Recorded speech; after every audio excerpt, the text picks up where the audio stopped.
Hello everyone, welcome back to the channel. It is your boy the Geek Takeover. Today we are reviewing episodes 2 and 3 of Daredevil Born Again Season 2.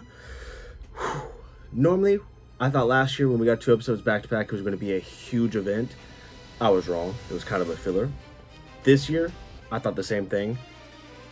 Kind of right. We got a lot of story movements, but this time normally I was doing my raw reaction, so I didn't have notes. But because these were 2 back-to-back episodes, I do have some notes written down. To start off, I'm gonna say I cannot believe in episode 1 I completely blew over the fact that Mr. Charles had Miss Valentina call in to help Fisk, which leads me to believe he's probably working with the new Avengers, and Bullseye is eventually going to maybe find his way to the team, which I think that would be very interesting with the current lineup that we have. I would very much so like that. Anyways, some notes that I had. All the wanted posters are not even wanted. The missing posters that we saw during the set photos was Fisk sending out a bolo for Matt, lessening his moves because he has a bolo out for Matt and a warrant basically out for Daredevil. So this man cannot make a move without somebody seeing him and reporting him, whether it's to give him to Fisk as Daredevil or turn him in as Matt to be like, hey, we found him. And we've been getting more BB reports, and I'm going to say this right now. I think the way they're projecting this is it's like BB reports is like the news, like Fox News, ABC News, stuff like this, where it's very controlled by politics.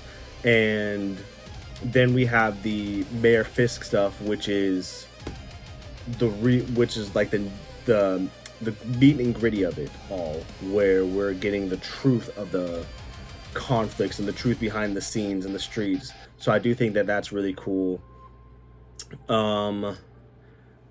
Let's see, Daniel, he's so fucking cooked. BB is gonna burn him so bad. She's going to use that man as a scapegoat, and Fisk is going to murder this dude. And you know what? After episode 3, I think somehow it's going to end up where Fisk is going to put the mask that he hates on Daniel, and he's just going to beat the fuck out of him. He's going to leave that man a bloody mess so bad the Sopranos would be like, damn. Where when we finally see Angela again and her Tia, we see them go into a bodega, and Tia gets arrested. I think for the fact that they filmed this over a year ago or whatnot, and that was before all of the ICE incidents that we've been having in America, it's so incredible that it's such a linear story, which I'm going to get to later as well, that even during this, they could have had no way of knowing that this was going to happen, that you have these militia, the ABTF, ICE, you have them with too much power, and they're going after people of Latin culture. I think that's crazy that that's how they've done this. It is insane that so many people are big fans of, like, they're like, oh my god, the show is amazing, and then they don't see it happening in real life. It's insane. BB being the Mayor Kingpin, I mean, come on. No surprise to anybody. And then to close out the episode, we have the parallel of the couples, where you have Matt and Karen, broke, ain't got nowhere to go, no allies really, can't go outside, can't do shit, but yet they're happy, they're hopeful, they have faith. Then you have Vanessa and Wilson, who are terrified of Bullseye, who came back in this episode and had some badass scenes. Kingpin, who's worried about Matt and Daredevil and all that. They're a loving couple that should have everything, but yet they always have to watch their backs. I like that parallel. And then we close out episode 2 with a raid on Josie's bar. Matt has an awesome fight scene that I thought could not have been topped tonight, and I was wrong. And Karen kidnaps some fucking agent. What the fuck is going on with her? Maybe she should be with Frank. Like, the way she's going, she give Elektra to Matt, and Frank, you know what? Karen, go to Frank. I think he's more your type. So that rounds out episode 2, which my raw reaction, I'm gonna give episode 2 probably a solid 3 out of 5. It was kind of slow at parts. It had some exciting things. The ending, I think, was the best part, which was the raid. But all in all, it was just kind of like a story episode. Now jumping into episode 3, my notes that I have on here.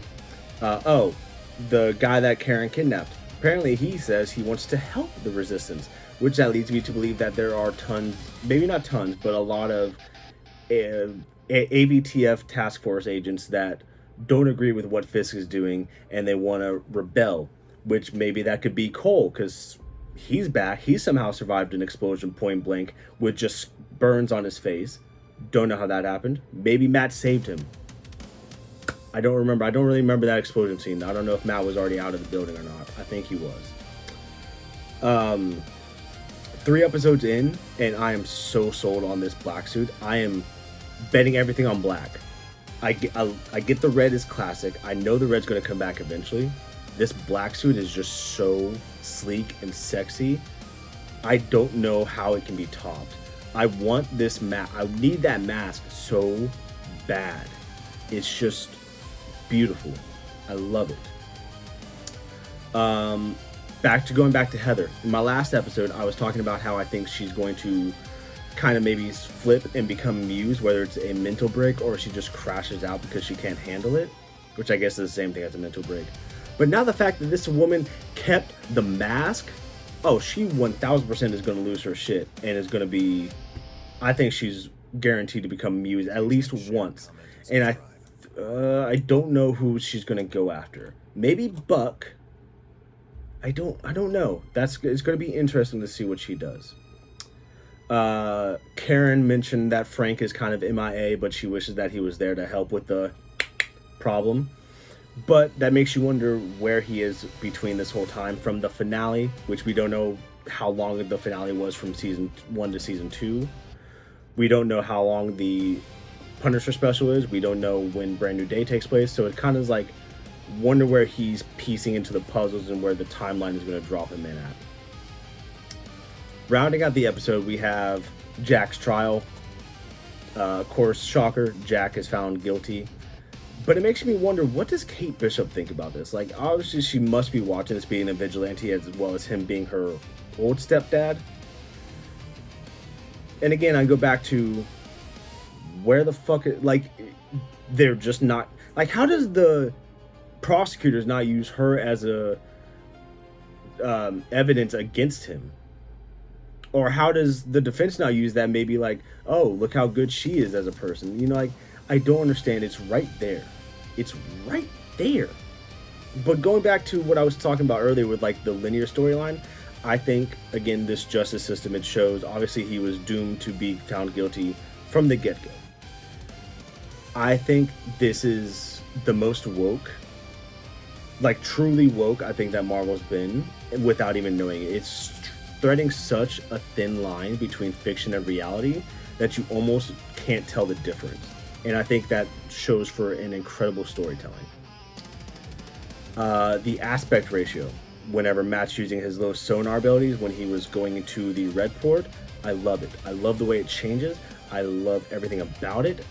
Just like with Bullseye when it fades to blue, I think that's also such a very unique setting for him.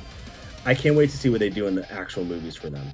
Because will they amplify it? Will they make it look even better? I don't know. But I just love how it looks. And then we have the prison break. Holy shit, what a fucking fight scene. You have Jack showing off some swordman skills. Casually fencing people, hurting them, but not really maiming them. And then you have Matt beating the fuck out of these guys, putting them in the dirt. You have Matt throwing shit through these people's legs, throwing them through their shoulders, probably breaking multiple jaws.